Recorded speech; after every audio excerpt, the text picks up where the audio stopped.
Hi everyone. So this will be a commentary over my solo Cyrus speedrun that I finished today.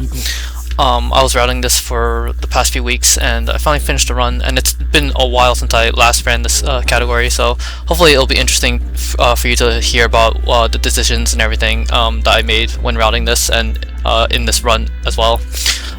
This will be for marathon submissions, but also just for anyone who's interested in Octopath speedruns, or if you want to learn the route yourself as well. I think that this will be useful for you to watch and learn from, as for why I routed things the way I did. Anyways, it starts with chapter 1, and that's totally normal. So this game, every character has 4 chapters, and then to beat the character's storyline, you have to clear all 4 chapters. This will also be a solo challenge for this role-playing game, so we'll not recruit any other characters. Normally you're supposed to get a party of like 3 or 4 characters and beat the bosses and such in the speedruns, but we will just stay with one character for a challenge run, and I personally like it because it's very interesting and you play very differently, and it's just a fun challenge. So anyways, for anyone who's watching and doesn't know Octopath Traveler, basically the idea is there's 8 characters you can start as.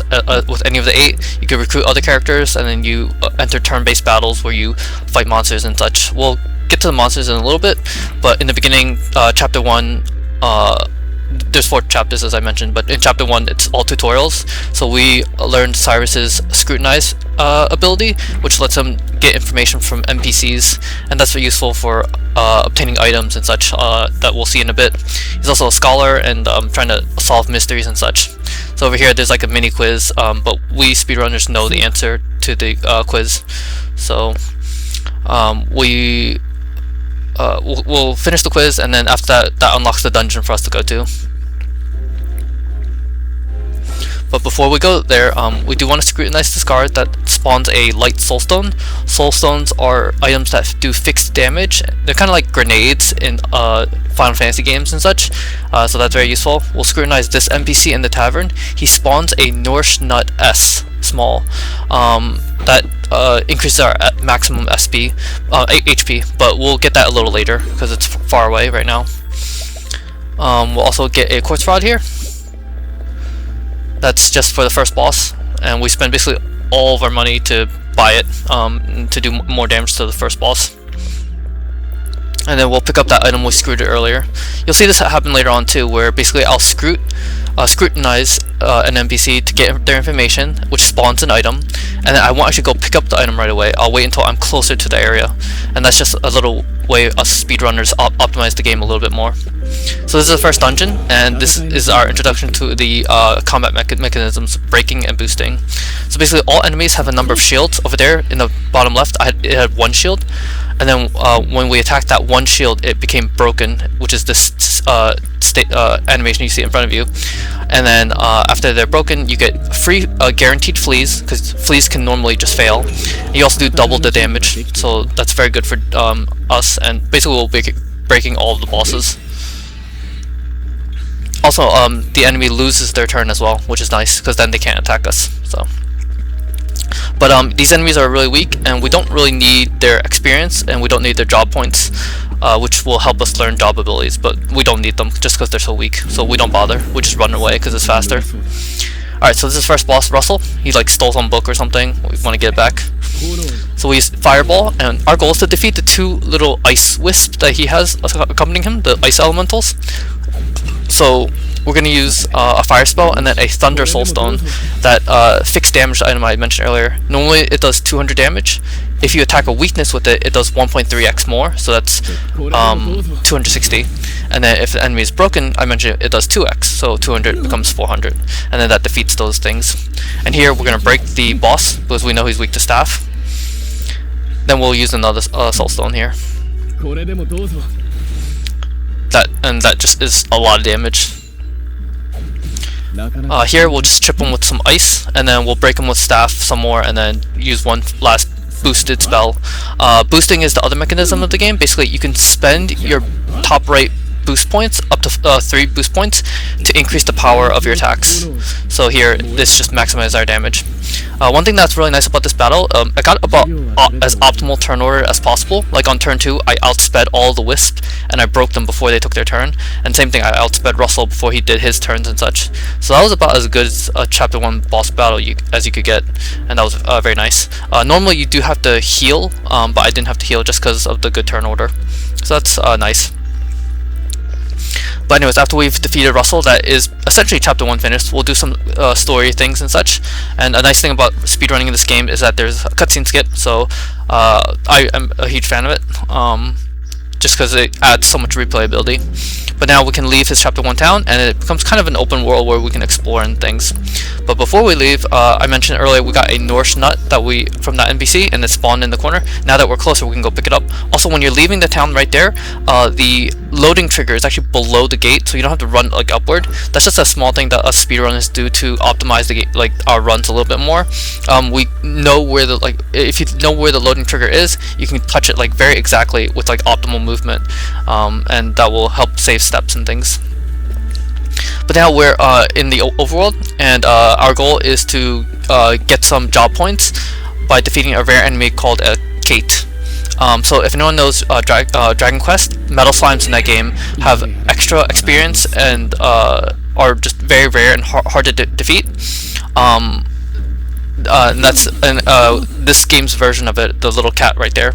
We picked up a medium soulstone before we left the town, and we're going to use it here, and that does 1100 instead of the 200 you saw earlier from the smaller variety. We use it on the Cait, and we get a lot of job experience and job points. The job points let us learn 2 skills, which we'll pick Firestorm and Lightning Blast for this speed run. In addition to that, by learning 2 skills, we get the first support skill in the Scholar job class. Cyrus starts as a Scholar. The other 7 characters have 7 other jobs as well. But with that support skill, Evasive Maneuvers, it doubles the distance we can travel, or approximately doubles. It doubles the distance we can travel without getting an encounter. So basically we can traverse greater distances and avoid battles more often. And that's really nice for us speedrunners who want to, well, obviously save time. So don't want to fight these enemies that we don't get much out of. So we will, need to grind just a little bit, but it's a lot of the grind is on the way, so it's not too bad. But now that we have that evasive maneuvers ability and can travel very far distances, we can go to these really dangerous dungeons, like this one over here, level 58, and then just loot it, and then we know ways to avoid enemies. So for example, if you leave a screen and you re-enter a screen, that will reset the encounters, the random encounters that this game has. Another thing you can do is save, like that save point right there in front of us, and then reload to the title screen, and then go back into the game, and then that will also reset the encounters. And then also something else that this game has is fast travel. So if you're in a dungeon, you can always, or anywhere really, you can fast travel to any town that you've visited before. So over here we just picked up a large soul stone and a Tempest amulet, that's an accessory, and then some money over here, 20,000, and we're going to go to Atlasdam, his starting town again, and just fast travel there, so we don't have to run back out of the dungeon. So that's nice. After that, we will start moving toward his chapter 3 town. So we eventually have to come here, so we might as well come here now when it's closer. And then we won't do a lot at the chapter 3 town, but it'll be a useful place where we can warp to with our fast travel in order to reach other places and such. Along the way, these are the level 1 area enemies and such. It's not too dangerous or anything. They don't do much damage or anything like that. But later on, in the higher level zones, we'll want to be careful with our movement so that we can minimize the chance of getting a battle, because the higher level enemies are very dangerous. But these screens are not too bad. So a lot of Octopath travel is about, knowing how to move optimally. Well, a lot of speedruns knowing about how to move optimally and what enemies you're gonna fight against and what you should do against which enemies you get. So this screen is very wide, so you're very likely to get an encounter. But I did surprise my foe, and that lets you get a free guaranteed flee. Also just gives you like a free kind of turn before they can take any turns, which is nice. But there is a reverse side to this too, where you can get caught by surprise, and that means that the enemy takes a turn before you take a turn. So that depends on your level. Basically, the lower level you are, the higher the chance you will get surprised by the stronger enemies, and vice versa. If you're stronger, higher chance that you will surprise them. So. Okay, Stone Guard is the town we want to get to, and it's all the way to the right, but it's a little dangerous if we were to just run straight there. So instead of that, we're going to pick up a medium soulstone, so the elemental damage items, like I mentioned earlier. These do 1100, and it's what I use to defeat that little kitty. After we pick up the item, we're going to go down and then back up, and that resets encounters. And then because of the encounters are reset, it's safer to go to the town now, all the way to the right. And that item will be useful later, you'll see. And we mainly just want to tag these towns, and then once you've tagged the town, then you can leave and just warp back anytime. So, also you'll notice that when I left the town, I went straight down. Like you don't have to go to bottom left or anything. Even though like visually it looks like the loading trigger should be there in the bottom left. If you just go straight down, which is a more direct path, you enter the loading zone. And then there's some moments like that where like I won't bother going all the way to the right or all the way to the left if like my spot right now is fine. So in the beginning of the Octopath Traveler speedruns, usually what runners will do is they will loot some parts of the overworld, because Octopath Traveler is essentially open world. It's very wide, and you can go to like really high level zones. Like we're in a level 31 zone, but we're only level 14, so it's over twice our level, and the game doesn't bother stopping us or anything like that. And that's really good for us, because that means we can go to these really high end game level areas and pick up like rare chests and other items and equipment and stuff, and then that will power us up faster than if we were just grind normally. So Wellspring, this is another town where we don't actually need the town itself, but we do want like the items around it, and also as a warp point as well. So over here, the loading zone is like below the signpost, so that's nice. You don't have to go all the way to the right. But we will actually just go straight back up. We only came to this bottom map to reset the encounters, because it's a little dangerous if you were to run straight up from leaving the town. So we want to get the Dancer Shrine. I mentioned that Cyrus is a scholar as his starting class. The other 7 also have starting classes, and those 7 jobs are scattered in the overworld. So if you go to these shrines that are associated with the class, you will get the class. So this is the Dancer job. It's associated with Primrose, the Dancer character, who's one of the characters you could recruit if this was not a solo challenge. We're coming here to get that Dancer class, and now we have unlocked Dancer as a sub job. We won't actually use Dancer, but I mentioned that there are passive support skills, like the enemy reduction skill, evasive maneuvers, that I have on. Dancer has a very useful support skill for solos, and you'll see that a little later. But anyways, after we picked up the Dancer Shrine to get the Dancer job, we will go to Sunshade. And that's another warp point town, just to move back and forth between. Oh, and also there is another nourishing nut inside of it. Also, fun fact, over here to the right there is a chest of like a little bit of, well, it's an item that you can sell for a little bit of money, but we skip it because we have enough money in this route.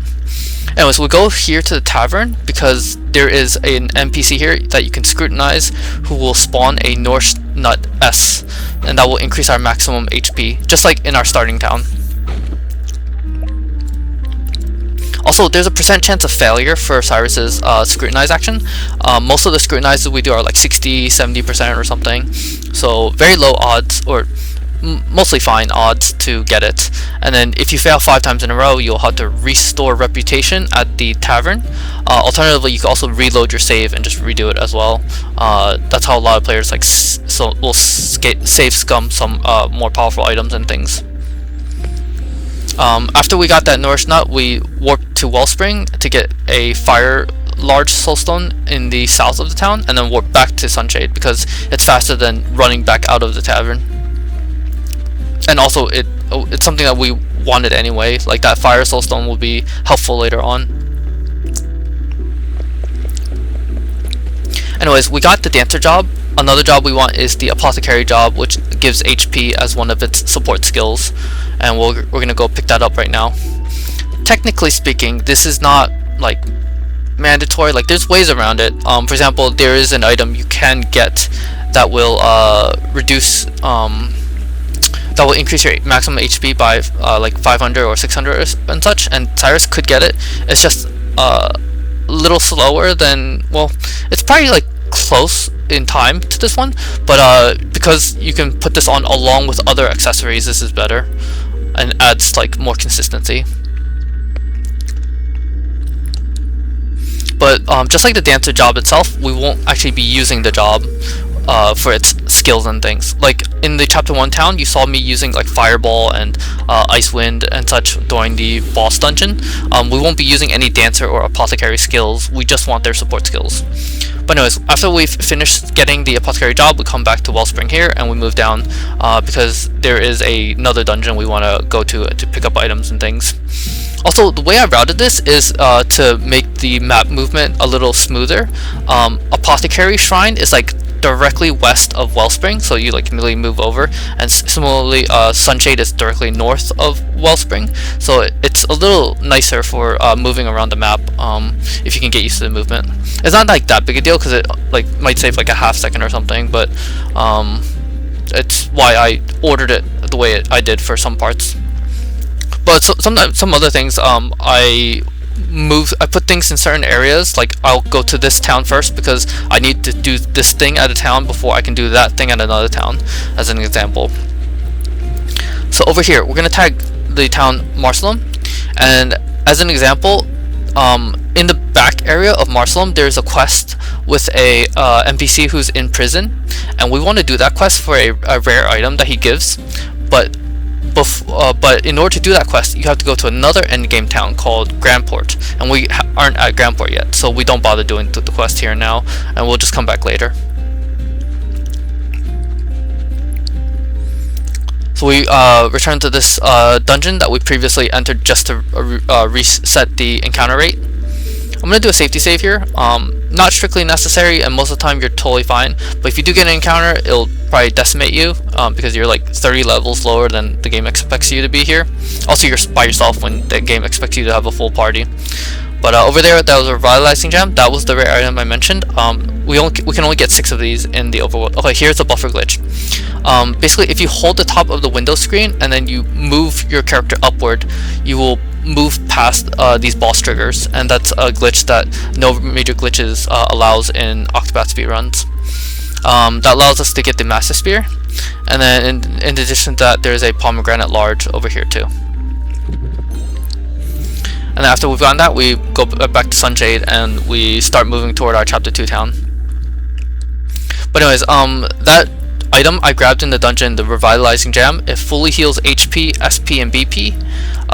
So it's like a 100% restorative, and that's really nice for us, and we do want to get as many as we can get. We basically get 6 in the run, and Cyrus could get more, but it's very, very slow after the first 6. So we get all the ones that are like quick enough-ish. It's still kind of slow though, but they are very powerful and useful items, and very precious too. Like only 6 in the overworld that you can pick up from chests. Yeah. So this screen, you want your movement to be tight, because there's a chance of getting an encounter as you leave the screen. So that's why you see me like hugging the wall sometimes, because I don't want to get the encounter because it's a little annoying. And you'll see here, I get it. I'm pretty much 1 step away from clearing the screen. So I got an unfortunate roll. But these enemies are weak to ice, I know, so I'll just break it and I'll flee. Basically, in this game, every single time you enter a dangerous map, the game kind of rolls for a number, and then that's how many like steps you can kind of take before you get the encounter.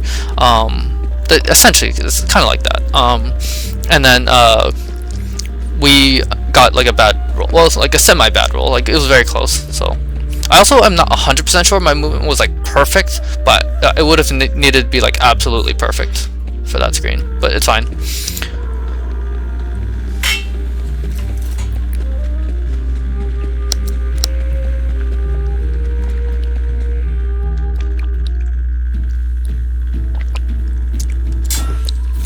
This is Cyrus's Chapter 2 town, Quarry Crest, and we start Chapter 2 right away when we enter. And basically, I won't I guess I can mention the storyline a little bit. Cyrus is looking for like this lost evil book because he's a scholar, and he thinks that his colleague here might have like a lead to it and such. But then when he comes to the town, he learns that someone has been like kidnapping residents and such. So now he has to investigate to find out why. So we have to investigate 3 NPCs, and there's also this chest with a soulstone item to do elemental damage. And then there's 2 more here. This one you can scrutinize from the bottom, which is nice. Saves us a few steps. Not like a ton, but I mean, we'll take it, right? And then we scrutinize the last guy. And then after those 3, there's a short quiz of like, oh, where is this person hiding maybe and such. And obviously us speedrunners have all the answers memorized. So you could actually just hold B and then mash down an A, and then you'll get through this entire thing. And B is cutscene skip. So yeah.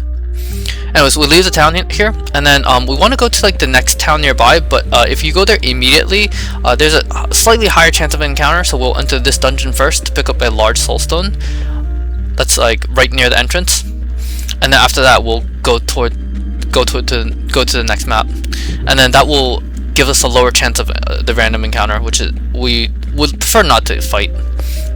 We can defeat it, we just throw a soulstone and it's fine, but it's not a very good one for like experience and job points and things, so don't bother. And also it's a little bit dangerous for us right now. Later on when we have equipment, it'll be safer to take battles. That's a pomegranate small or pom S item. It gives 1 BP in battle. Not like super useful, but can be helpful. So also it's like right there, so if we do use it, it'll be in chapter 3 against the boss. But spoiler, in this run I think I don't end up using it, but you could end up using it. So here we save because it's big screen. We're probably gonna get the encounter soon, so we save just in case, and we try to get to the town here, and we'll see. And nope. So there's a small chance you can reach the town, so that's why I go for it. There's also a chance that you could just run from these guys, but if you don't want to do this, you could also just enter the menu and load to the title screen and then re-enter the save, and that does the same thing where it will reset the encounters on the screen and you can run the full distance again. But yeah, I'm done at least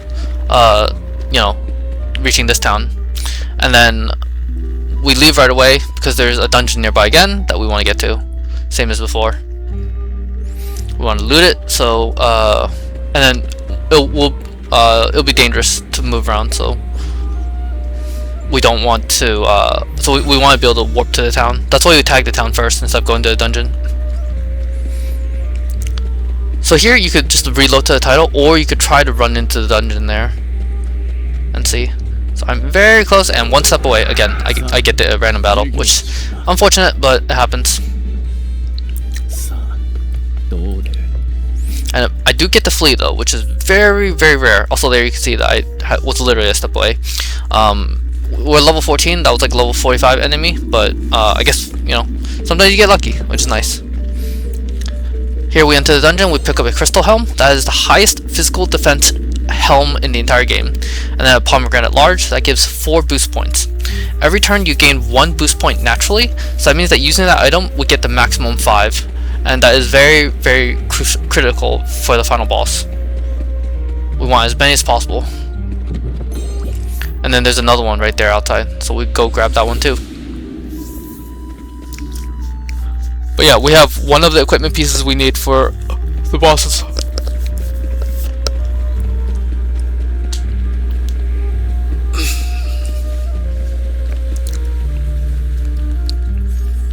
Anyways, after we've looted this area, we move on to the next area. Similarly, we're going to loot that area too. So this is Riverford, and it's a town where like this tyrant is there, like burning people at the stake. In another character storyline, we actually fight him and save the people and everything. But Cyrus's storyline is different. That said, this guard here is one of the guards who like works at the burning place. So when you scrutinize him, he spawns a fire soulstone large. And that's very nice because those large soulstones are also useful for the final boss. Here we're going to sell a master spear that we got in the sand dungeon earlier. We're going to buy some grapes which heal HP, plums that heal SP, and then an armor piece.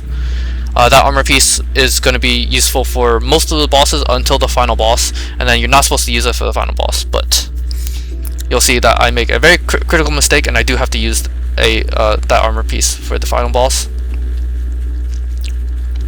Still, this run was okay, like, you know, for the most part, and it'll be good to learn from if you're interested. Over there to the left, that was a large wind soulstone. You also want to be tight with your movement here because you can get get an encounter running into this dungeon. So once again, the buffer glitch, you hold the top of your windowed screen, and then you move the control stick like to the right, or whatever direction you're moving, and then that will let you go through. That's a staff that we want, and then there's a shield in the back too. In order to do the buffer glitch, I would recommend entering window screen first, then alt tabbing and click it, and then alt tab to like a notepad document or something else. Then after that, move your mouse to the top bar of the Octopath window, hold it, and then you can hold the control stick in a direction and move. So, but I'm not great at it, like in terms of positioning, and I'm a little slow at doing it. So, but here I do it again. And I do have a video on that on buffer glitch on my channel if you want. So, and then if you're on Switch or Xbox, you could do it too. I also have a video or links to it on my channel for how to do it. So, and then we return to the same dungeon and pick up 2 more chests just because they're useful. Alright, so I mentioned we got a staff and a shield in that dungeon. Now we've gotten like all the pieces we want, so we will optimize our equipment and put on a Tempest Amulet. That decreases wind damage by 99%, and that's useful because the first enemy out here and some enemies later can do wind damage. So here you won't always get the battle, so if you don't get the battle, that's fine, you just move on to the next screen. If you do get the battle, which I did, you can defeat it. You use Firestorm X2, so you boost your Firestorm attack, and then that will break the right guy and then defeat the left guy. And then this guy is broken, we're just going to throw a soulstone. I recommend the wind medium because wind is not a useful element for us, so we want to just get rid of it. So yeah, and then we can move on to the next area. If you don't get the battle, it's fine, just don't bother like forcing it or anything. We can take more battles later. So alright, so this is Moonstruck Coast. The merchant sub job is here. We want to get that too. Before we reach it, there's a very high chance we get the pirate battle here with 3 pirates. A lot of battles in this game. The first battle in a screen will be the same every time, so that helps us us planning routes and stuff. So here I got a good turn order. On turn 2, I outspeed the guy, so that's nice. He could confuse you, and then if you lose your turn due to confusion later, you just have to boost your Firestorm attack to maximum boost. But it was fine, worked out. Also, if you saw my SP for casting magic, it was very low, so I'm gonna refill it here. And then you have so much extra grapes and plums, you can just spend them willy-nilly. It's fine. The route also just has extra money too, so.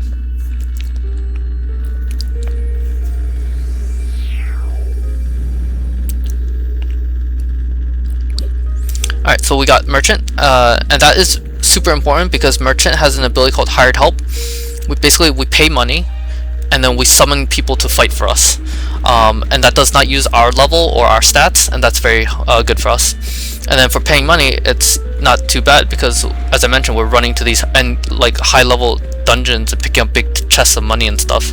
So that will help fund the Hired Help DPS later. In addition to that, this area along the coastlands just has a lot of money and other resources, so we're gonna come here. Cyrus is a mage, a black mage, so he's very squishy. Also here we scrutinize the first guy. He spawned a soulstone. We're gonna come back for it later. But yeah, Cyrus is really squishy for a black mage, so we want like a lot of items and equipment and other like resources and stuff. So here we scrutinize this guy for a quest. We get some information for a quest. Basically, there's like merchants who are like kind of being robbed, and this traveler knows like this secret route to avoid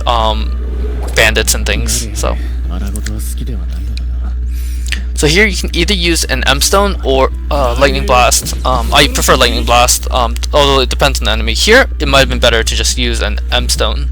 By M stone I mean a soul stone medium. So one nice thing is that I outsped the turtle, and he does need a follow-up fireball tap. Just lightning blast into boosted lightning blast is not enough. And if he boosts his defenses, which he can do too, you might need a little bit more as well. But anyways, it's a pretty safe battle, so it's one of the worst battles we can get on the screen, honestly, but it's fine. Like, you could get pirates again, and that's a little better. So okay, so on the screen we just pick up the items that are convenient. So for example, this wind soulstone, it's very close, it's not too far from the entrance, so we want to get that. We need a lot of soulstone items for the final boss, and I'll explain that in a little bit. Well, not in a little bit, maybe in an hour or so. Over here there's a 20,000 leaf chest. Leaf is the currency in the game, so we're gonna pick that up and then do a safety save. And then we're very likely to get the encounter soon, so I just try to force the encounter. If you have a full party, it can be slow for them to knock you out, because they knock out like one guy at a time. But since I'm just by myself, usually it's better to just try to take the battle and then let them knock you out than loading to the title screen. Although it's very close in time, so it's fine. Whatever you prefer doing, if you're gonna run this. But anyways, after we have saved and have reloaded, we can pick up the large soulstone here and then go tag the town.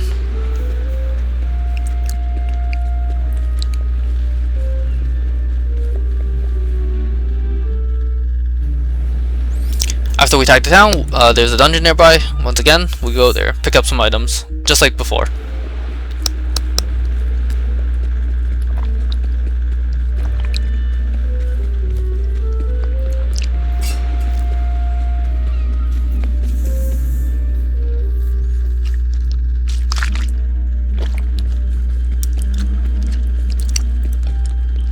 Okay, here in the top left there is a large pomegranate item that gives basically, well, it gives 4 boost points and then 1 more from our natural gain, and we get max from that. But because we pick up that item, it's a little dangerous to pick up the other items in here, so we will leave and re-enter and then pick up 2 more chests. And then leaving and re-entering just resets the encounters. Here it's a little tricky to actually see when you can go up. I just hold up until I start moving upward. So, and then that's a large soulstone, and then 30,000 leaves. So pretty good chest.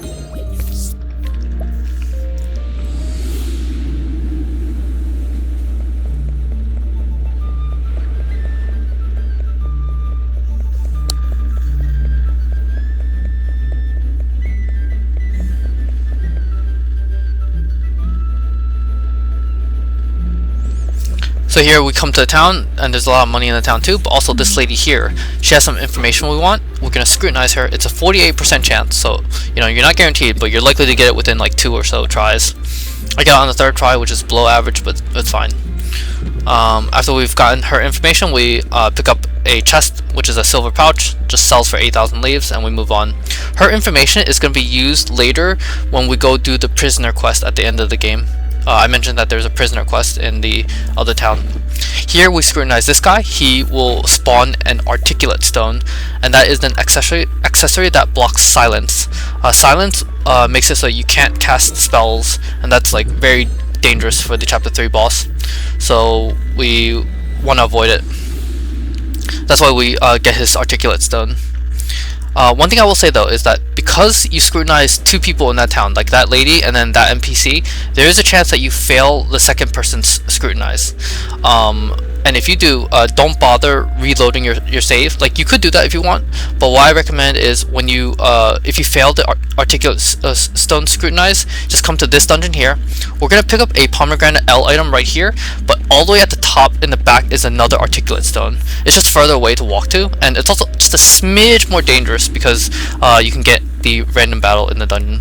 But it's a backup articulate stone if you need to get it, and then that one you don't have to do the scrutinize or anything. But the one in the town is just safer to grab. So Anyways, after we've went to that dungeon, got the pomegranate L, and then got the soul stones that are here, we'll go to the back area, and then again get more resources. Like there is a pomegranate M chest that's lying in the back. This lady here, when you scrutinize, spawns a large soul stone. In addition to that, there is another small money chest right here to the side, 4,500. And then there's this merchant here who has had bandits like plaguing his things and such, and we just tell him the information we got earlier about like the secret route to avoid bandits, and then he pays us, and then we pick up the soulstone. So it's a lucrative enough town for us to be at. So here I wasn't supposed to go to Atlasdam, I just clicked the wrong town, and then went to Noble Court.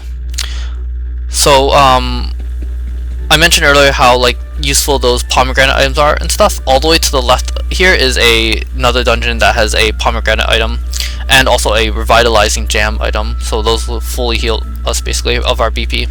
Also, we can get a bird and ram encounter running to this dungeon. If you get that, you can use a medium soulstone and then a triple boosted spell, or you know, flee or something else.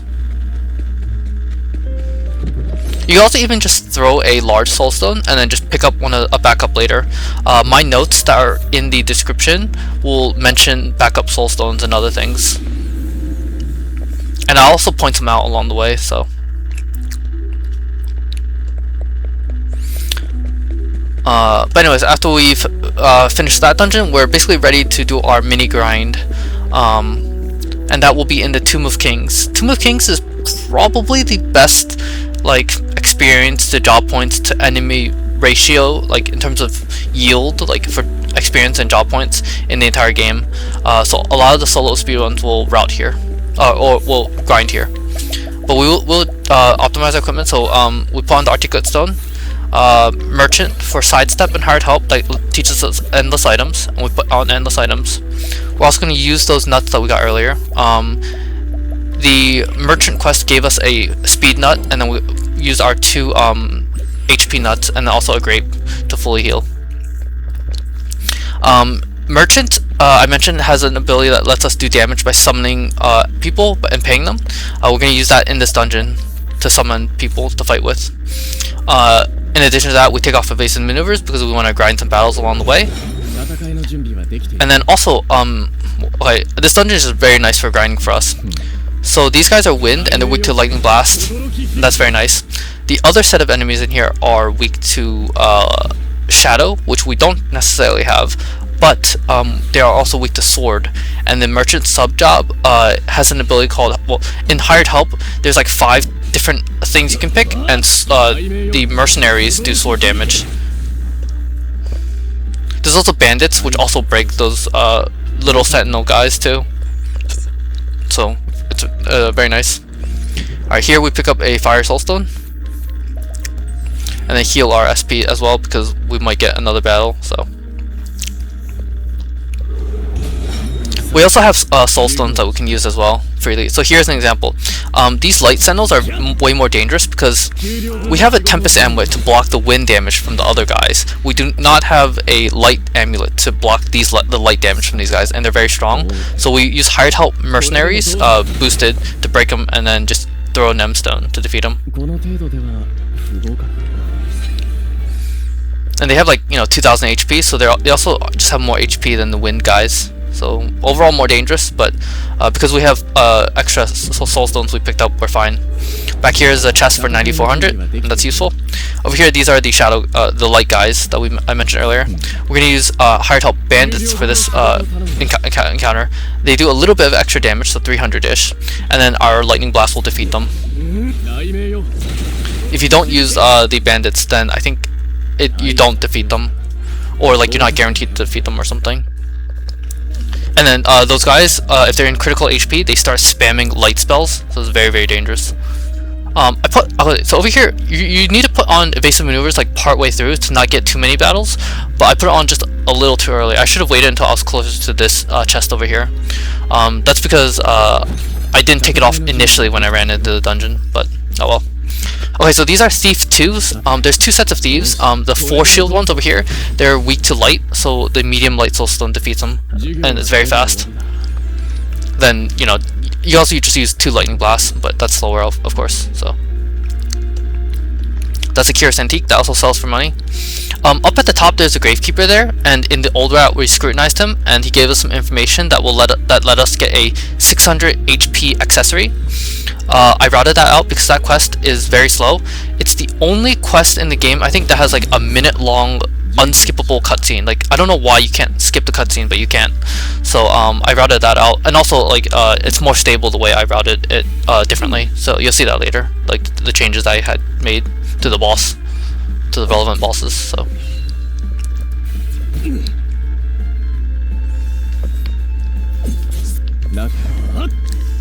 So again, these light enemies, I mentioned that they're a little harder to defeat. We just want to break them with mercenaries, hired help mercenaries, and then throw an M stone. I'm trying to conserve my light soul stones in case we get like the Thief 2 battle I mentioned before, but also light is just a more useful element to have. Like, enemies outside are weak to it too and such. But anyways, I know here that I need one more battle, so that's why I take off evasive maneuvers. So here is what I mean. These guys are weak to like light again, so we could just throw another light soul stone. That's good. So I never mentioned why we're grinding. The chapter 3 boss is really strong, so we want to grind for him specifically. And it just helps with the other bosses along the way. We need level 18, and we need like 830. I forget the exact number, like 835 or something job points, and we're like super close. So we leave the town, and then we come to this area to grind the remaining bits. These guys, I believe all of them you can defeat with an M stone plus boost to the lightning blast. These guys can also do silence, which blocks our magic and casting, but we have that articulate stone I mentioned earlier, and that will prevent their attacks from silencing us, so that's good. Okay, I just checked my notes. I need level 18, I need 231 experience, and 835 job points. It was hard for me to eyeball, so I don't know if I had it exactly, but even if you are short a little bit, there's some backup enemies you can fight later. And here, I finally go to Apothecary to learn, to get that HP support skill I mentioned, so we gained 500 HP by learning 3 Apothecary skills, and then we also put on evasive maneuvers again to travel some more distance and things, and we're gonna leave it on for the rest of the game because we don't need to grind anymore. So pretty short, and also that dungeon was nice because it had some random chests lying around that had like high money yield, like 8,000 and 9,000 like chests and stuff, and also a large soul stone, so it was just nice overall. So this is Everhold Tunnels. Since it was near the place we were grinding, we come here anyway to loot the dungeon. And then there's these like little boss triggers here. And if you go to the boss and you say no, like I don't want to fight you, it resets the encounters. And we're gonna use that. We're gonna abuse that to pick up the chests in the area. So this is a 3,500 chest, 35,000 chests. You do want to be tight with your movement because you can still get a battle. It's very, very unlikely though. Like I've never actually gotten it, I think, but I've seen, or I know that other runners can get it. So. And then we say no to the boss again to reset the encounters, and we come back here to get the Death Cleaver axe, and that's just a sell for money. In other routes, that's used as an axe. It's like the strongest weapon you can pick up in the overworld, I think, from a chest that's like not guarded or anything. After we're done that, we just come here and go to the chapter 2 dungeon, which is in the sewers. I mentioned in his chapter 2 town there's like people being kidnapped and things, so it's here in the sewers somewhere, so we want to find the room. And you can get there just by hugging the back left wall.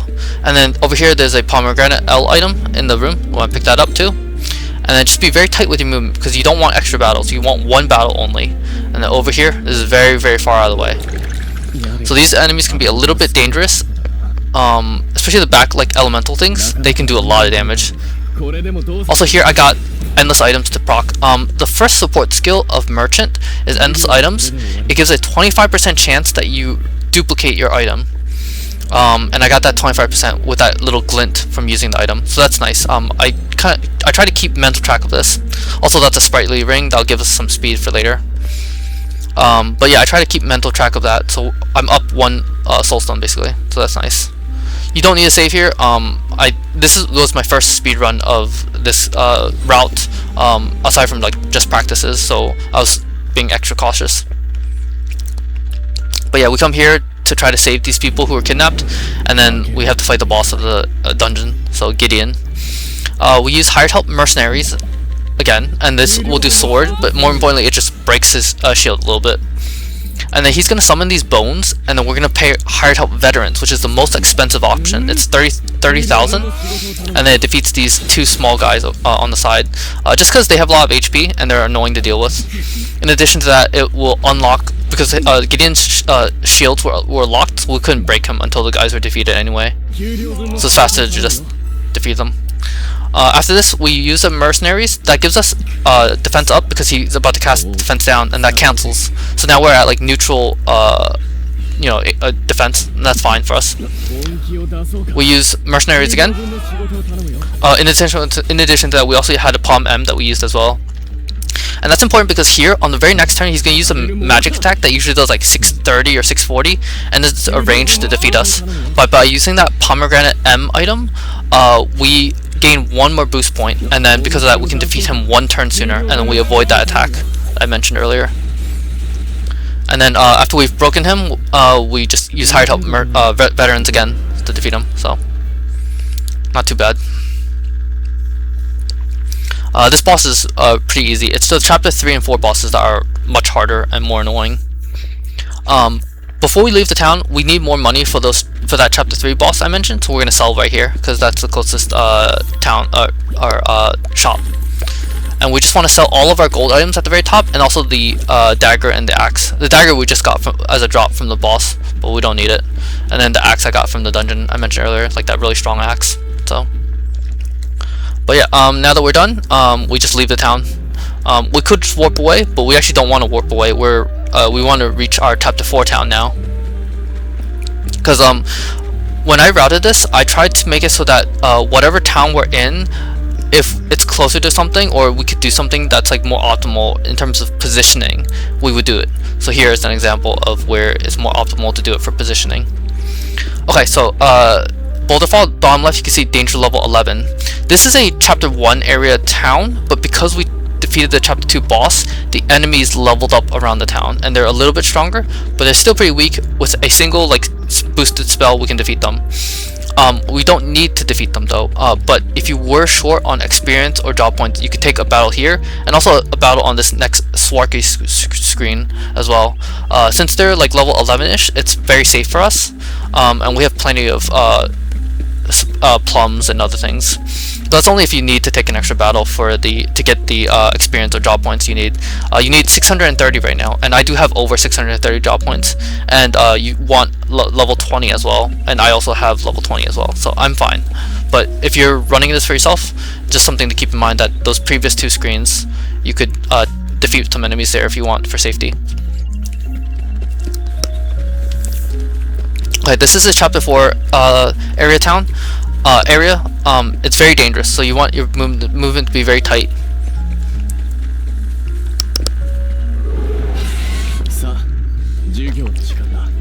Unfortunately, I got this enemy battle, and it's always these 3, and they're very, very strong. You can withstand 3 attacks from them, but you can't withstand a 4th one. But that means that if you do go first on turn 2, you can actually break this battle. You just have to use Lightning Blast and then Hired Help Bandits X3, and that will defeat them and you can flee. But that's only if you go first on turn 1 and 2, or first on turn 2, and don't get caught by surprise. But I was caught by surprise, so I had no chance. But it's fine, just run through again, make sure your movement is tight. Also make sure that you're running. If you walk, you actually lose steps. So, and we save right away. And then there's a very, very small chance you can reach the town, so I try to go for it. And I get very close. I might have been like a step or 2 away, I'm not sure, honestly. But in fact, if I did not save, I probably would have reached it. But it's safer to save, and I always recommend saving. Just because it's like more stable, so. Honestly, here, I'm not sure if I should have tried to go for a town. Maybe I should have just reloaded the save, because I'm kind of bulky right now after taking that boss and the equipment and stuff. So I survive more attacks, and that makes things slower to be knocked out and then reset. Alright, so this is chapter 4 town. We don't have to be here right now, so we're going to leave. There is a dungeon nearby called the Moldering Ruins. We're gonna go there. We just want a pomegranate large item in the back, because we need a lot of pomegranate items. We basically grab like all of the ones in the overworld that we can get. Also, over here, this grave robber NPC up there, to his right side is a large. That gray chest is a large soulstone, and that is actually useful. You can warp back to the town and then run back to get it if you need it as a backup. But it's too dangerous to pick up that and this pomegranate item, so we don't do it here. And then there's faster stones, I believe. So I don't get it in this route, but it's a backup that I keep in mind, that you can always run back into that dungeon to get it. Okay, so here, before I forget, I want to learn the dancer skills, because I have the 630 job points I mentioned. We also want to go back to merchant, that's very important, and we put on eye for an eye, and that's a useful support skill I'll talk about a little later. But anyways, here we are doing his chapter 3 town now, chapter 3 storyline. Basically, I mentioned that we're looking for a rare book that was missing, like this evil book, and we want to find out who translated it, and it's this guy in the town, but he's not talking to us. But maybe we also have to fully heal for the boss, and HP and SP, because he's very strong. And I knew that I wasn't at full, so make sure you heal up too. But anyways, we asked the townspeople here for information about this person and why he's like secluded, and then after we find his storyline, then he will open up to us and tell us, you know, what he did and why. So it's like a little sad storyline, and then it quizzes us like, why did this guy, you know, translate the book? Did he do it for his wife, his daughter? It's for his daughter, to help her. So, but pretty sad. We have it memorized, so it's like 3-3. Also, it's easy to remember because it's chapter 3, so 3-3. And after that, this hooded figure guides us to the dungeon at the top, or the mansion at the top, and we're gonna go there now. But yeah, I have the sub job and things I need. So here, this is like one of the people working at the school, and she tricks us, and then we're trapped down here, but then we're saved by one of our students. Over here, you go to the corner and you just say wait and see and then your student will save you from the school. The thing is, like, the student is later like captured, so we want to go save her now, and it's downstairs. So here, this floor is a little dangerous. You just want to run tightly. Over to the left, there is a large soulstone and a 12,000 leaf chest. We're gonna pick both up just because they're semi-close. And then we're gonna save, and we're gonna reload the title to reset the encounters. In addition to that, during the chapter 2 boss, I used a pomegranate M item to get 2 boost points. When I used that item in the chapter 2 boss battle, it duplicated due to my endless items support skill.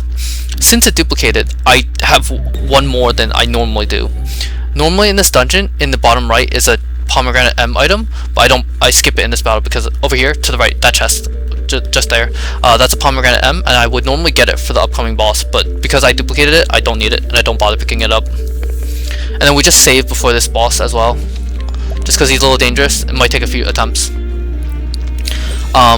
We're going to use hired help mercenaries off the bat, boosted. That gives us 4 turns of defense, because every single use of it is 2 turns of defense up, and that's important because these bosses, these enemies do a lot of physical damage. We want that up right away. In addition to that, we have eye for an eye from the dancer support skill. That gives us a 50% chance of retaliating for physical damage. So here, you see that. I retaliate against his physical attack. And we mainly want that to trigger against the big guy in the back, Yvonne. That's our headmaster of the school. He's like going crazy with his like magical stuff, or yeah. In addition, along the way, we just keep using grape M's to kind of heal off, and we hope that eye for an eye will chip his shields. Intimidate here, this would cast silence on us if we did not have articulate stone, or it has a chance of casting silence, and that's like devastatingly bad, but we avoid it, so that's good. Very dangerous boss. You want to get tornadoes because we have the Tempest amulet on. It reduces the wind damage by 99%. So that 10 damage would have been 1,000, but we survived because of it. And then just keep using Grape M's.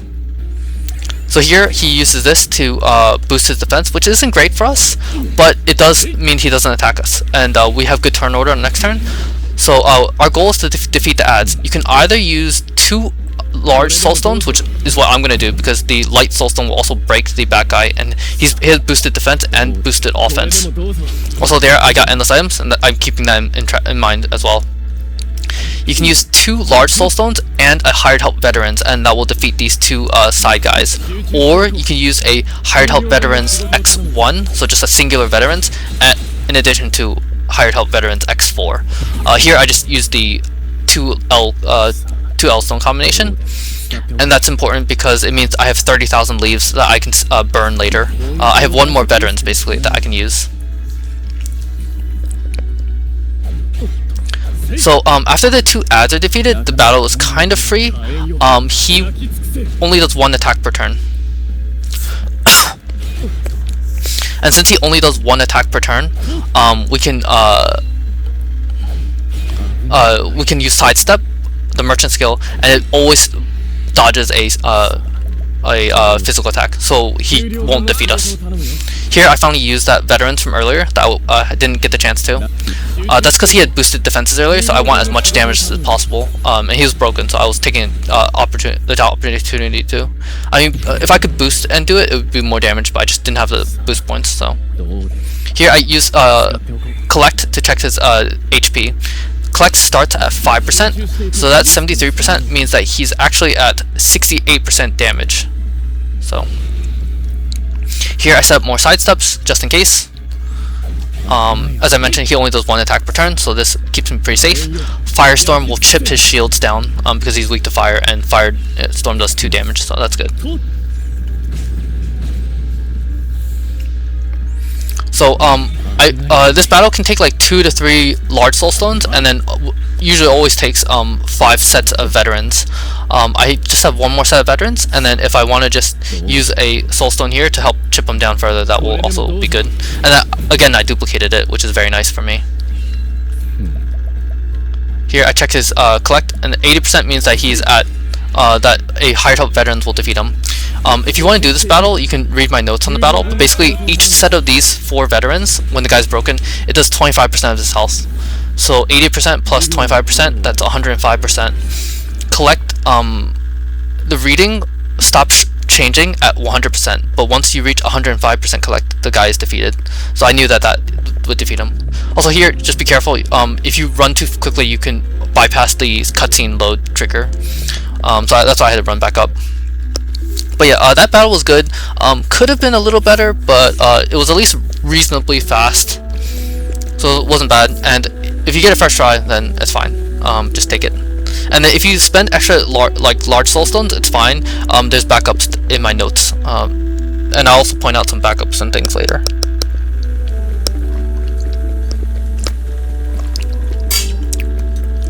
So we finished the chapter 3. Things in Stoneguard, but since we're in the area, we might as well go to a nearby dungeon again and loot it for items and such. All the way at the bottom of this screen here is a silver pouch. You can pick that up for 8,000 leaves. During that Yvonne battle that we just had, there's a chance that if you got good turn order or like other things, you were able to collect him, and if you collected him, you would get 16,000 leaves.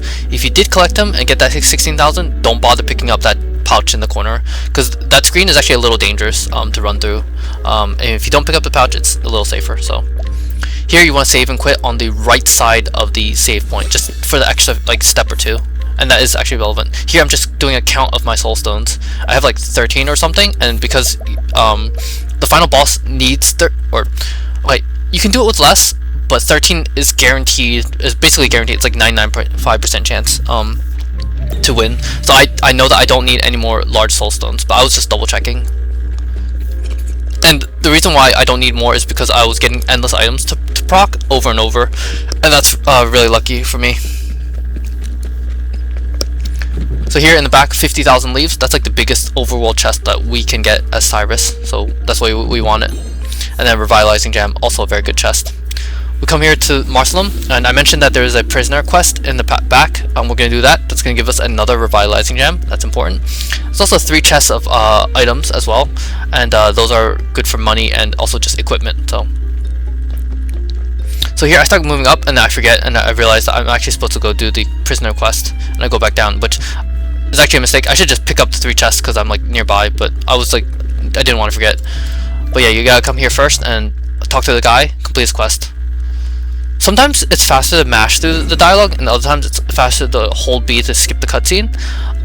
What I do is I hold turbo, and then I also just also hold cutscene skip as well, and then that should usually get you like the optimal way to skip through a dialogue or something. Here we come here and we leave the town. Another revitalizing jam to the west.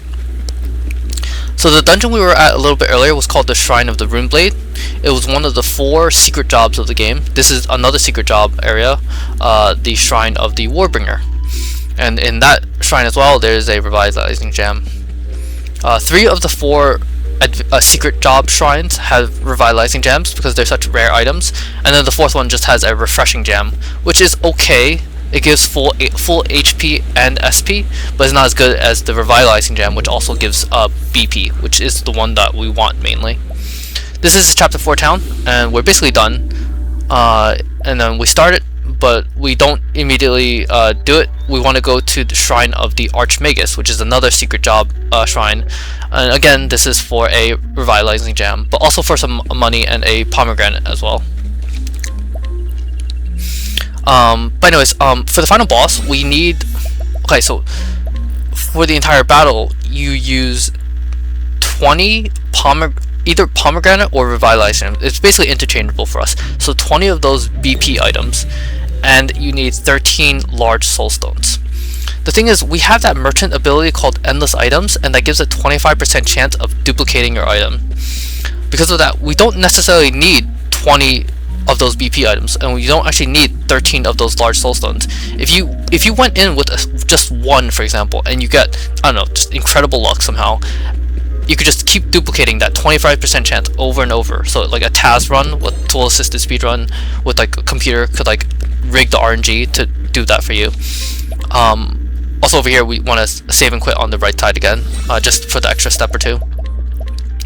But obviously the more resources you skip out on, the lower the win rate.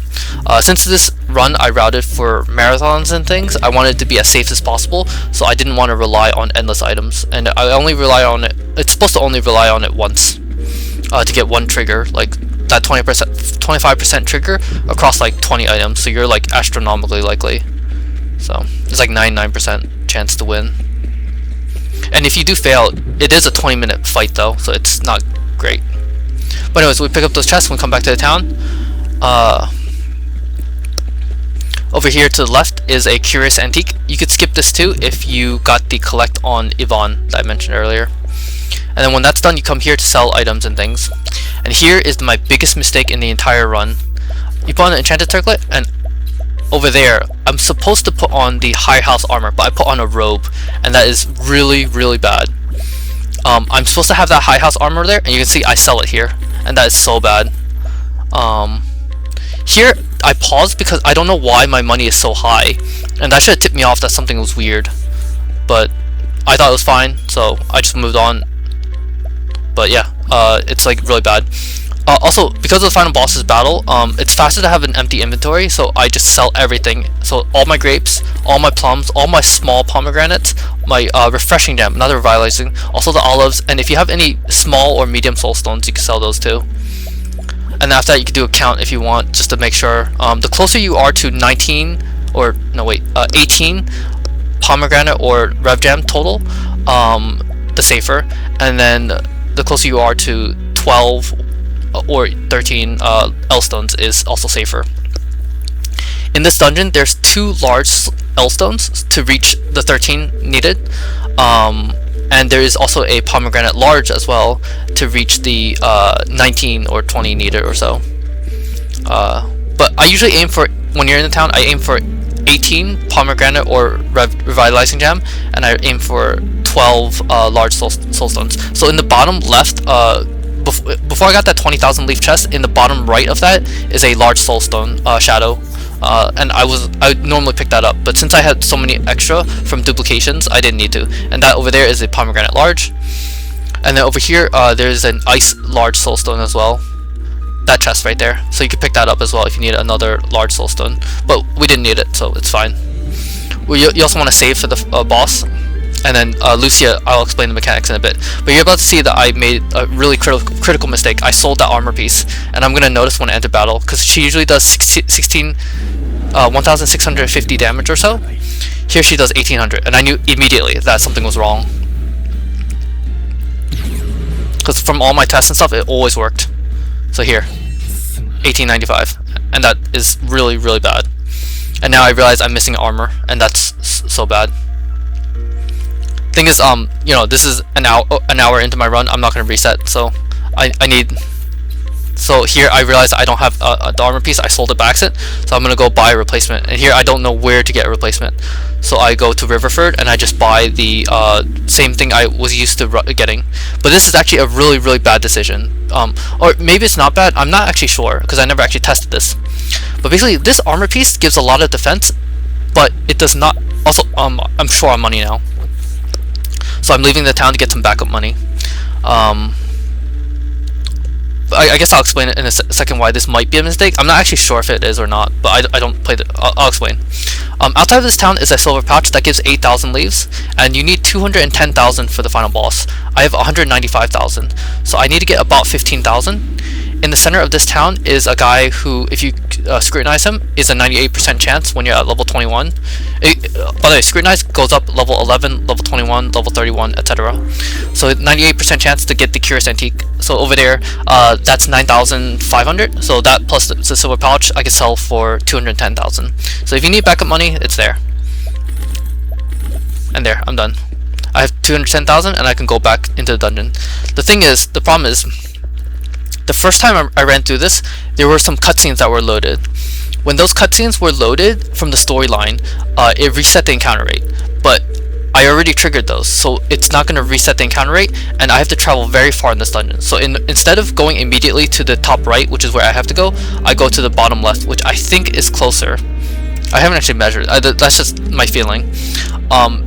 And then afterwards I go back up and then to the right. So this mistake has cost me a lot of time, but this is just to make it safer so that I don't get the random encounter. There's one random encounter that we can break and flee with hired help mercenaries. It's in my notes. In both maps there's one formation that you can break, but usually you don't get it because of the cutscene, and then I was just playing it extra safe. And then over here I go and I do a safety save again for the final boss. So when you she always does an attack on the first turn, and then you'll be very low HP, and on the second turn you want to either go first or second on second turn. If you go last, then you should do sidestep X2 and then just try to hope for better turn order on turn 3. So here, as an example, here I'm going to use sidestep X2, and then I'm just hoping that turn 3 I have better turn order, and we'll see. And I do. So this is it should be a win in theory, like a 99% win. But I'll also explain my mistake. So here I use a revitalizing gem, and then we're going to use sidestep X4, and that lets us block 4 sidesteps. So this boss is actually really basic. She just always does some sort of physical attack once for every single one of her actions, and she always takes 2 actions to our 1 action. But that means that if we have our boost points from our items, we can become more efficient than her by boosting more. So it starts with using sidestep X4 and then sidestep X3, and then that basically gives us like a tempo of like 2 extra on top of her, kind of. I'll explain in a second. But we want to do this one more time. So where we use a large BP item, and then this turn over here, if you went last, you might take an attack, and it could be a little dangerous, but I went in the middle, so it's fine. So here we do another sidestep X4, and then next turn we do a sidestep X3.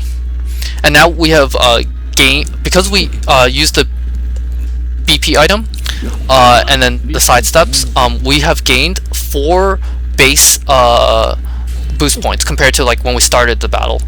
And now that's good, because on this turn here, basically we can use a pomegranate item, and then her 4 actions will cancel out our 4 sidesteps. but we will always be able to survive, and we'll always get BP in time to survive. So for example, this turn, if I was going last, I would still survive no matter what, is what I mean. And that's how the script is worked out. You just use 2 BP items for boost points early on to get as much sidesteps as possible, and then you can start doing your attack sequence. So here I'll use a hired help veterans X1, and you see she has 30 shields. This is the most in the entire game, so that's why this battle is very long. I think it's like 20 minutes or something. It's ridiculous. It's like 79 turns, although this one, because I messed up, it's 85 turns. So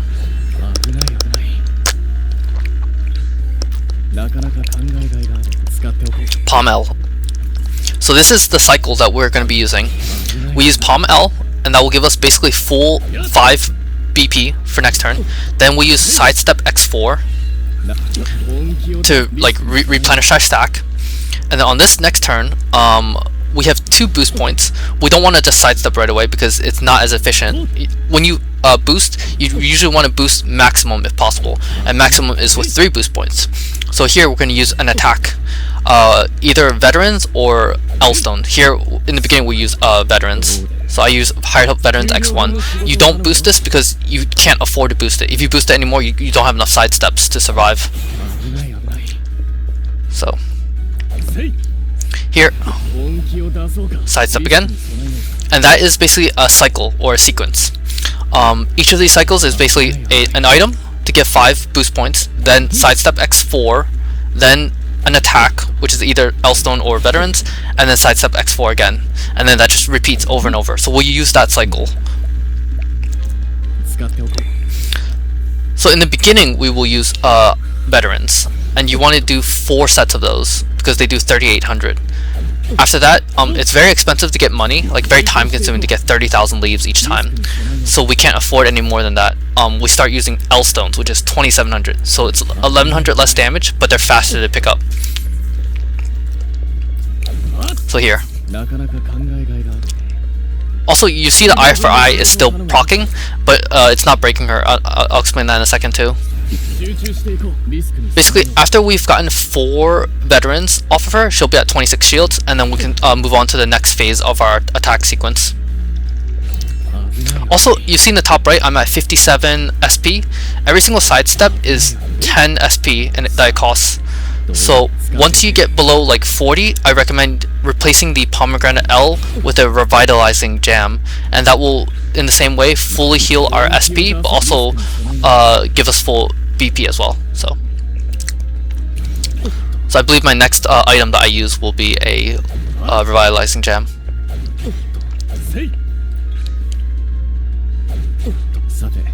Okay, so here I switched to spear finally. That's because I used my final veterans here, and now I don't need to use any more hired help veterans because I used the 4 that are starting out. My next goal with Eye for an Eye is to chip her down to 1 shield. Her weaknesses are sword, spear, dagger, axe, bow. So basically every single physical weapon in the game except for staff. And that's actually good for us because that means that if we stay on staff we won't break her, but if we switch to something else we will break her. And Eye for an Eye happens passively. So here you see me restore our SP because I need to replenish it. If you forget to restore, it's fine. You could go down to like 10, but you need 20, you know, for every single set of for every cycle, so just keep that in mind. But yeah, Eye for an Eye, as I mentioned, gives a 50% chance of retaliating against a physical attack, and she does a lot of physical attacks. So we're gonna let Eye for an Eye just passively break her with our spear. It doesn't do any like much damage. It's like, you know, 5 or 3 damage or whatever, right? You see here. Let's see how much damage it is. Yeah, 4 damage. So it's like basically nothing. But the fact that we're chipping her shields down is really important because we want to eventually break her. Along the way, we are throwing these large soul stones because, you know, we might as well do something with our turns, and we also need to chip her at least a little bit. And you see here why we needed so many of those pomegranate items and so many of those revitalizing jam items.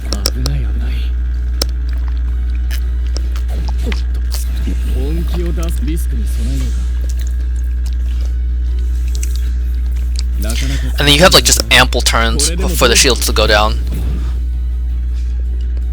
and you're like statistically very likely to, you know, break her shields down. I mean, you know, in theory, if you get egregiously bad luck, she just never procs eye for an eye, and then you just never break, like, never chip enough shields. But that's like astronomically unlikely odds, so we don't play with those odds. But yeah, we need to chip, well, she was at 26 shields, so we need to chip 25 shields with our spear. You can also go to bow, it doesn't really matter. Spear or bow.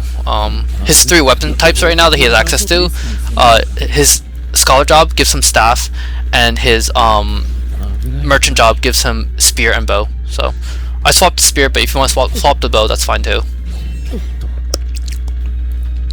Also, you might think like, oh, why don't we put on a stronger spear? The strongest spear that we could get in the entire game, it only adds like about 300 damage across the entire battle. Like the 20-minute battle, if you have a stronger spear, that's just 300 damage, and that's still like nothing. The L stones we're using are like 2700. So it's because this boss is like just physically very defensive and powerful.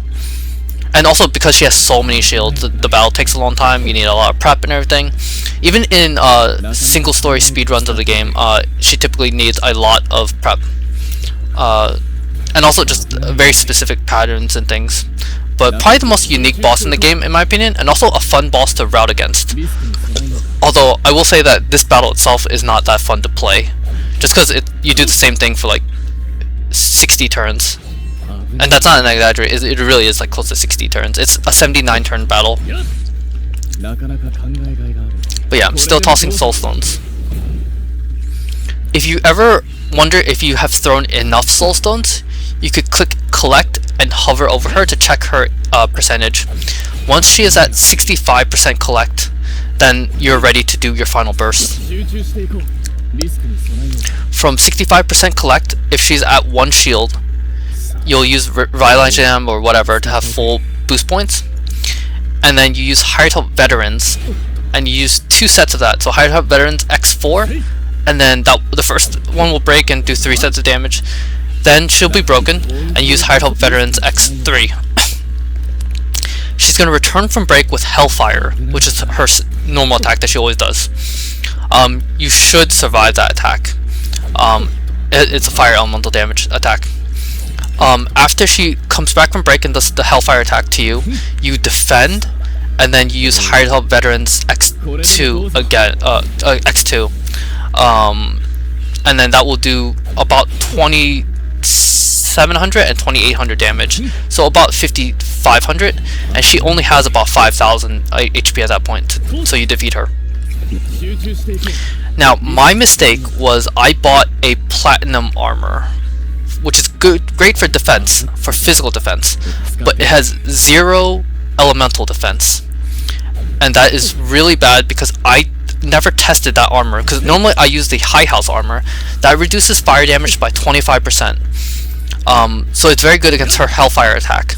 That means that I don't actually know if my Cyrus can survive her Hellfire attack, and I don't want to fight a 20-minute battle and then lose because because Cyrus can't survive her Hellfire attack. So for this speedrun, also here you see she's getting very low. You just want to be very careful when she gets close to like 2 shields. You don't want to break her prematurely. Like right here, if I stay on spear, there's a chance she breaks herself, and that's way too early. So I switched back to staff, and this is something you might need to keep in mind.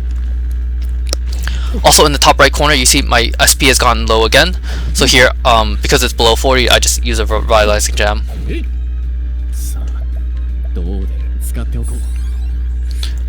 And then I'm just waiting for good turn order where I can swap between spear and staff again. Basically, I want a turn order where it goes Cyrus, her, and then Cyrus again. And then if it does get that turn order, then I can briefly turn to spear, hope that Eye for an Eye procs and chips her down to 1, and then it goes on. But so far I've been getting bad turn order, but it's fine. We have so many turns of this, so you're very likely to get it.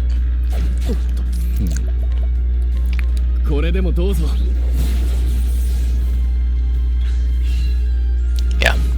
But anyways, my armor piece, I don't know, because it has no elemental defense. I don't know if I can survive her elemental attack when she comes back from break.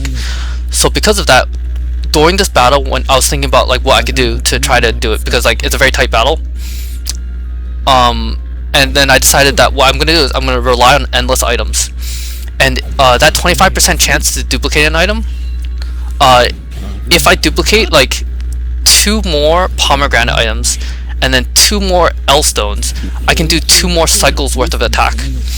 So basically in this battle, instead of aiming for 65% collect, I aimed for 72% collect. So here you saw she was at 46%. And then because of that, if you get her to 72%, then you no longer need to. Then she won't survive when you break her. She'll just be defeated outright, and she won't ever use her Hellfire attack. And that's why I decided to do in order to guarantee a win. Well, it's not guaranteed because I do have to hope that I get enough endless item activations, but because I got so many entering the battle, I was like statistically very likely. It's just a very slow way to fight because every single cycle costs 1 minute, so it costs me 2 minutes to do 2 more cycles, but it's just to be safer. Here you can see it's Cyrus, then her, then Cyrus again, but nope, no dice, but it's fine. We go back to staff and we just hope for good turn order in the future.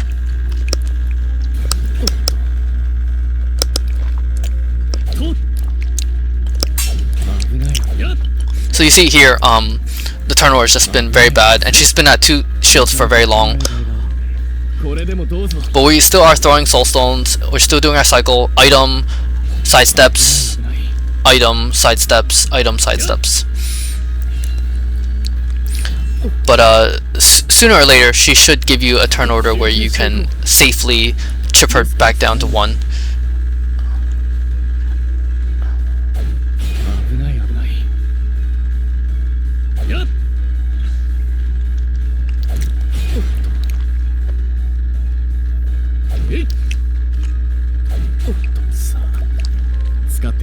Also, something I didn't mention, but I have turbo controller, so because I know that the very first item in my inventory is a pomegranate L, the moment I hover over item, I just activate turbo, and that's why it's very fast to enter the menu and activate the item, the pomegranate item that we use. So here again, I see, I'm constantly, when I fight this battle, I'm constantly watching the top bars, the turn order. So here, it's Cyrus, then her, then Cyrus. So I know that I can safely switch over to Spear to try to break her. And here, finally, I can do the final chip, and I immediately go back to staff. So make sure you keep that in mind if you're doing this run. And now we stay on staff for the rest of the battle because she's down to 1 shield and she's ready for us to burst her. But we'll wait until she's lower HP.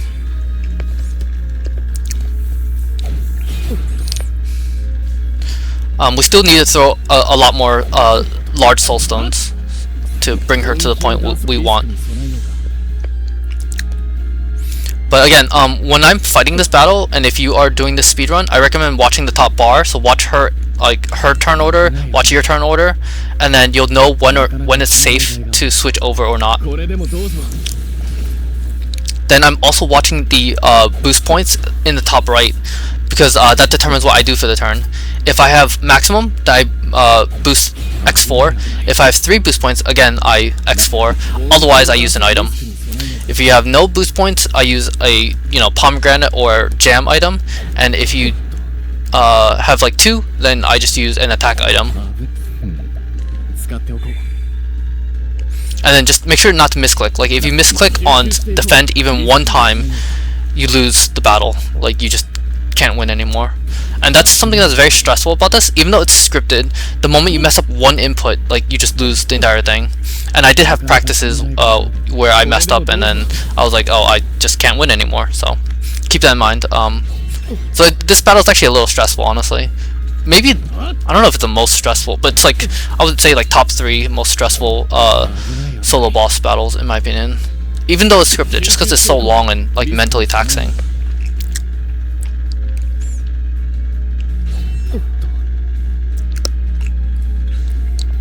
And if you ever want to check her HP, you could again use collect. The normal script that is in my notes, once she's at 65%, you can win. Also there, I was below 40 SP, so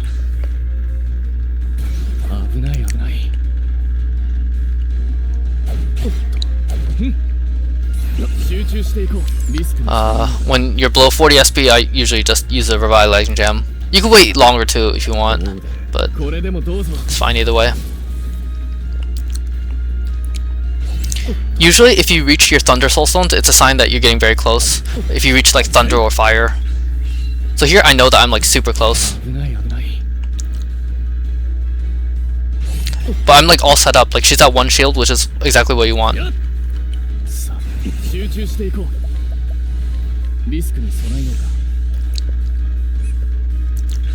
And again, like the cycle is just very consistent. She always does the same, you know, wallop and attack and other sweep. So over there, 65%. Normally, this would have been the end of the battle. Here, when I get 5 boost points, I will use Higher Top Veterans X4, then Higher Top Veterans X3, then Defend, then Higher Top Veterans X2, and that would win. But because I don't know if I can survive Hellfire, I use 2 more pomegranate items and 2 more L stones, and that means that she won't survive coming back from break, and I don't have to eat the Hellfire attack. I don't know if it was a mistake, could have cost me 2 minutes, but it already costed me like 3 minutes to run out and get the armor and the backup stuff and things, so it's fine. This was also my first run, so I just made a oopsie, and for future runs I think I would be more cautious of that mistake and not make it.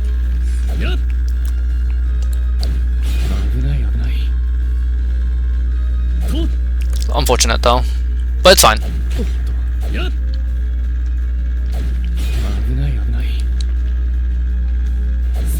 So I was at 65%. And I know that. So basically 2 more L stones, they do 2700 damage each. So 2 more L stones does 5400 together. 2700 plus 27 is 5400. When you come back from break and you defend and you use Higher Top Veterans X2, each one does about, well, together they do about 5500. So it's close enough, like 5400 versus 5500. And at that point she only has 5000 HP. So I know that this is enough now.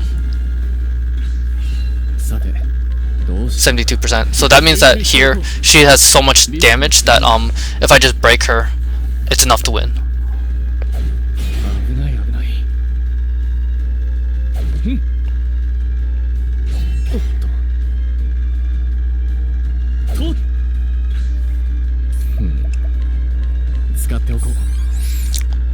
But yeah, this is the end of a long battle. It would have been faster if I did not make that mistake selling my armor, but it's fine. I think it costed me like 5 minutes or something, but this is still like fine for a first run of it. So the first vet breaks, and after that she gets extra damage done to her, so because she's broken, so. And this should finish. And there we go. So normally she would survive, she would come back with Hellfire, and then you defend and use the boosted vets, and then that defeats her. And actually I end this battle with 30,000 extra leaves, just because I don't do that, because I don't know if I can survive the extra vets. But anyways, that's the end of the boss. We do have to do one last story thing in the area. I recommend saving because you can get a random battle, and if you do, it's very dangerous, and you don't want to do that 20-minute battle again, so highly recommend saving. But yeah, you come over here to the side and you talk to this bookshelf. You don't scrutinize it. Then the 2 bottom shelves below you scrutinize those 2.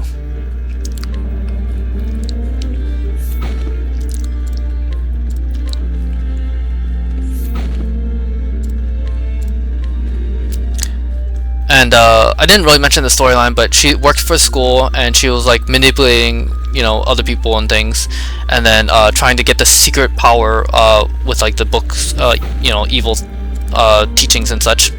And Cyrus also loves knowledge, just like her, but unlike her, she like hoards knowledge, and Cyrus wants to share that knowledge. But that said, this knowledge that she had of like this great evil, Cyrus knows that it's really dangerous, so he doesn't want to spread it or anything. And he also just took her out since she was like using this, you know, evil magic and all that. She was also, I think, related to the experiments in the sewer, I believe. It's been a while since I did the storyline. But yeah, after you do the things near that boss area, you warp back to town and you run back in to avoid the encounter. There's a tiny chance of the encounter, but it's not guaranteed. And then here, once the cutscene bar fills up there, that's time. So that's the end of the run. But yeah, we warp back to the town just to avoid the random battle. If you just run straight through, you can get the random battle, so it's not great. You want to avoid that. But yeah, so that is the solo Cyrus speedrun for Octopath Traveler. I've only ever done one other run of this, and that was the first time I did the run, like, you know, years ago when I first routed it. But I've lately been coming back to these solo character categories and optimizing them down because I'm a lot more experienced now compared to a few years ago. And it's been fun to look at the routes again and think of like how to improve it and things. So this route definitely does a lot better things than the previous route, and I guess I'll talk about some of those aspects. First, I will get a little bit of water though. So, also these cutscenes are about 8 minutes, but the time would have happened already if you were doing the run, and then yeah.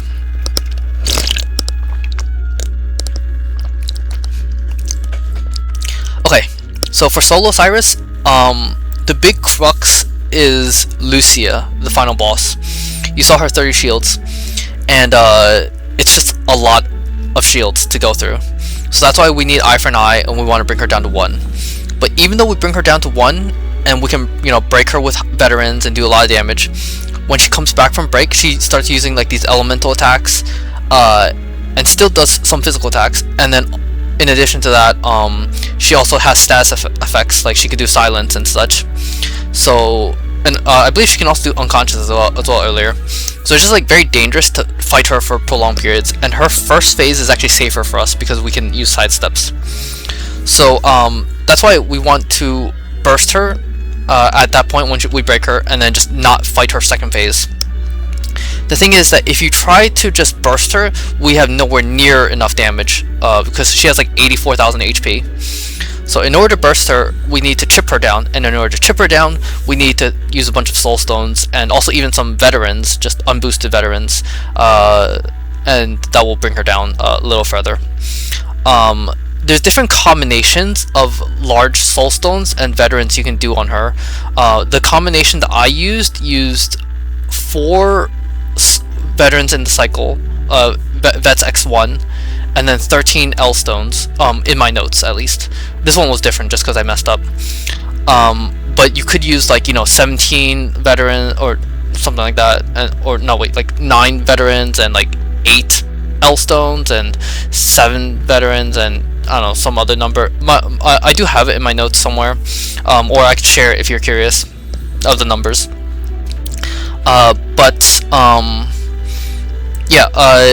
Getting all those soul stones and all that money is extremely time consuming because you're picking up so many of them. So if you wanted to go faster, you could just rely on endless items to duplicate your pomegranates and duplicate your soul stones, and then each one that you duplicate will just save a lot of time. For example, you saw me warp to the Shrine of the Warbringer and go grab that revitalizing gem. I believe when I timed it, it was around 1 minute for that one detour. So if you rely on just one more proc, you could save 1 minute off of the route. And that's a significant time save if you do it for like 3 or 4 items. It just gets riskier and riskier with the more you do. But I definitely think this can get like below 1 hour 20 minutes. And it can be pushed further if, you know, someone wanted to. For me, I made this route to be marathon safe, so that's why I get so many, you know, items just in case. And then I did optimize the Lucia fight though. Previously, it went through 1 more cycle's worth, and then used another L stone or something. But I just cut that L stone out, and then the damage is just a little bit cleaner, I believe. But it's pretty close to the old route. The bigger change and improvement is actually the Yvonne fight. In the old route, we used a bottle of blinding dust. That has a 65% success rate, but that means that 35% of the time, every single one of your battles is going to be a loss, basically. That's why I switched to using Hired Help Mercenaries, which is guaranteed for 4 turns of defense up. In addition to that, we also buy better armor, and then that better armor lets us survive his attacks. And then in the old route, we got the Royal Crest, which gives 600 HP. But I mentioned this in the route, that thing has a 1 minute unskippable cutscene, so it's very, very slow. And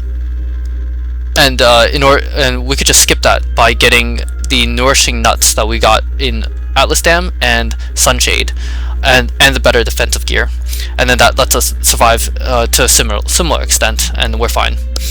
And then because we don't have that royal crest on, we could put on the articulate stone and then block his silence ability, which also adds stability. We also have the tempest amulet still, which the old route also used, but the notes are better about it now, about, you know, abusing that wind thing. Basically, Yvonne is more dangerous because of his ads, like the minions. That's the word we use, like ads. His ads are actually more dangerous than him in a lot of fights because they use that tornado ability, the wind damage. But because we have Tempest, it makes it safer for us. In addition to that, my notes will mention this too, but the moment those ads get below half health, they add another attack called Whirlwind Slash. And that's good for us because more wind attacks means that, you know, it gets that 99% wind reduction, and they don't do their basic attack, which is the more devastating thing to hit us with. So it's very it's better to burst them down to halfway sooner if possible. Although in this one I got good turn order, I was able to just burst them outright, and most of the time you will actually be able to just win outright.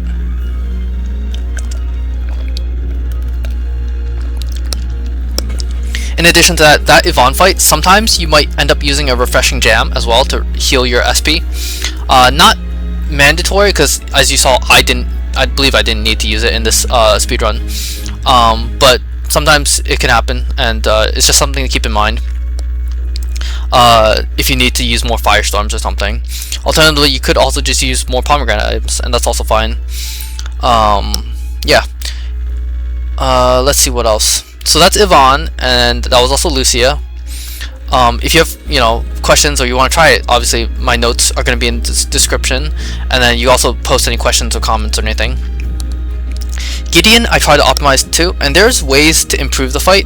Like for example, every single pomegranate M item that you add in can help shave off one more turn. The sweet spot, in my opinion, is just using a singular one, because that singular one lets us avoid his devastating magic attack that would normally happen on the turn we break him. But we break him just before he uses it, so it's fine. And that we can only break because we have that pomegranate M. Every single additional one we add, they don't cut as many devastating attacks off. And then those pomegranate M's are more useful for Yvonne than for Gideon, who is not that dangerous. In addition to that, if you got a medium light soulstone and you use that on Gideon, you could also not fully boost the veterans at the end. So instead of X4, you could do X3, and that will defeat him. But yeah, that's just something to keep in mind. And then there's other small optimization you could do, like you could use higher health bandits on Gideon, and you could use the light soulstone or something. But it's not that important or anything. Otherwise, this is basically going to be the end of the video. And I will post my well, I like to show like my settings and my or I like to show my items and everything and all that stuff. If you want to run it yourself, the notes will be in the description, and if you have any questions or comments, you can post it below too. I think I went over basically everything of like relative importance and things. If you enjoyed the run, feel free to like, subscribe, or comment or something, or just tell me. Would love to hear. Otherwise, thanks for watching, thanks for listening, and have a good day.